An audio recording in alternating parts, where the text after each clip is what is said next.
Now, on to our ninth president. Our ninth president is William Henry Harrison. William Henry Harrison's life spanned from 1773 to 1841. America's ninth president served just 1 month in office before dying of what his doctor said was pneumonia. Harrison's tenure from March 4th, 1841 to April 4th, 1841 is the shortest of any U.S. president. Harrison, who was born into a prominent Virginia family, joined the Army as a young man and fought American Indians on the U.S. frontier. He then became the first congressional delegate from the Northwest Territory, a region encompassing much of the present-day Midwest. In the early 1800s, Harrison served as governor of the Indiana Territory and worked to open American Indian lands to white settlers. He became a war hero after fighting Indian forces at the Battle of Tippecanoe in 1811. Harrison went on to serve as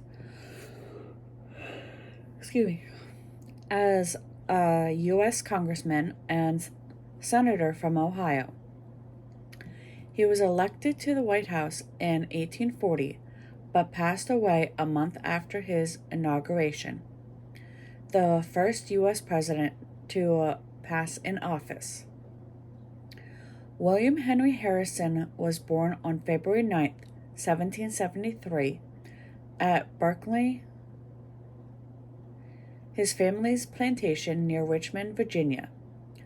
His father, Benjamin Harrison, whose life spanned from 1726 to 1791, was a signer of the Declaration of Independence and governor of Virginia.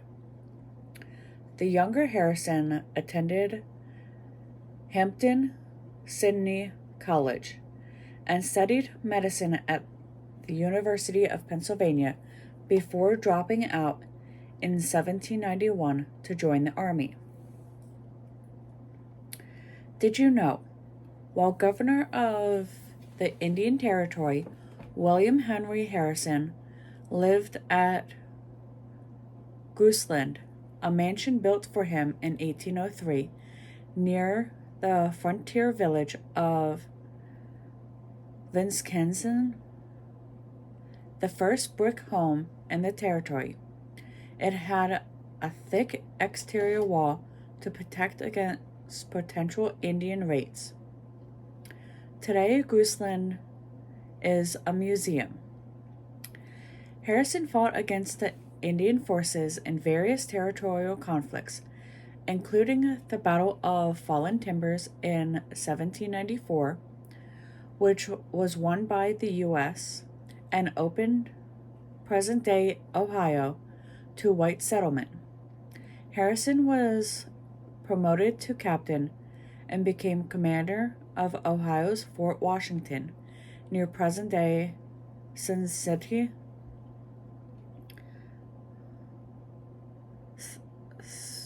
Cincinnati, I'm not quite sure how to pronounce that.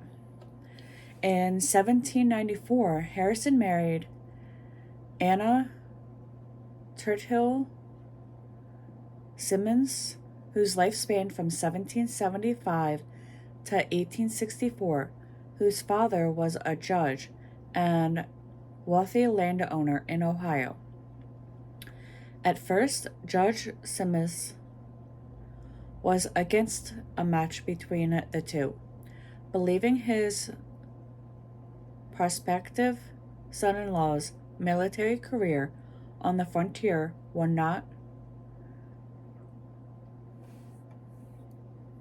not conducive to marriage.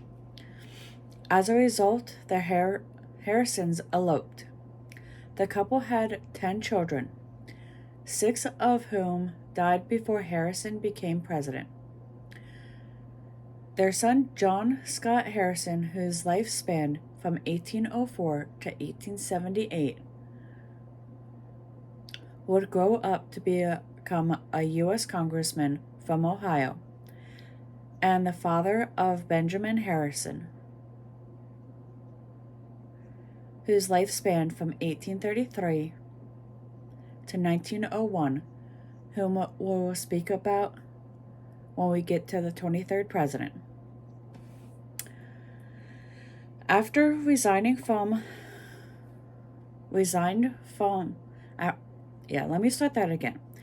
After Harrison resigned from the Army in 1798, President John Adams, whom we spoke about previously, named him Secretary of the Northwest Territory, a region encompassing the present-day states of Indiana, Illinois, Michigan, Ohio, Wisconsin, and parts of Minnesota.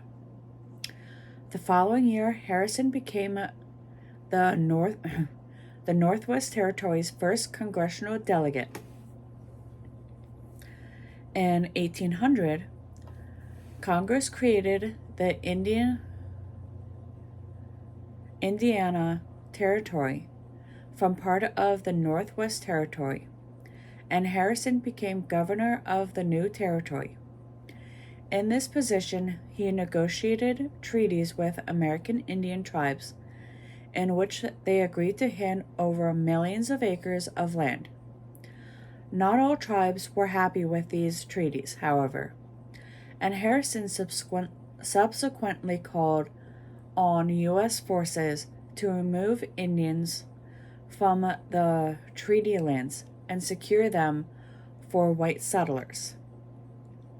In 1811, the Battle of Tippecanoe in Indiana, Harrison's forces fought off followers of the powerful Shawnee leader Tecumseh, whose life spanned from 1763 to 1813.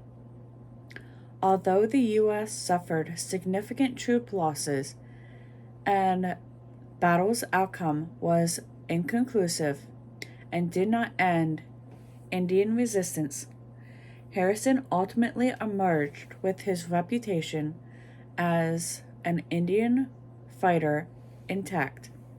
He capitalized on this image during his 1940 presidential campaign, using the slogan, "Tippecanoe and Tyler too." And with that, I will see you guys in the next one.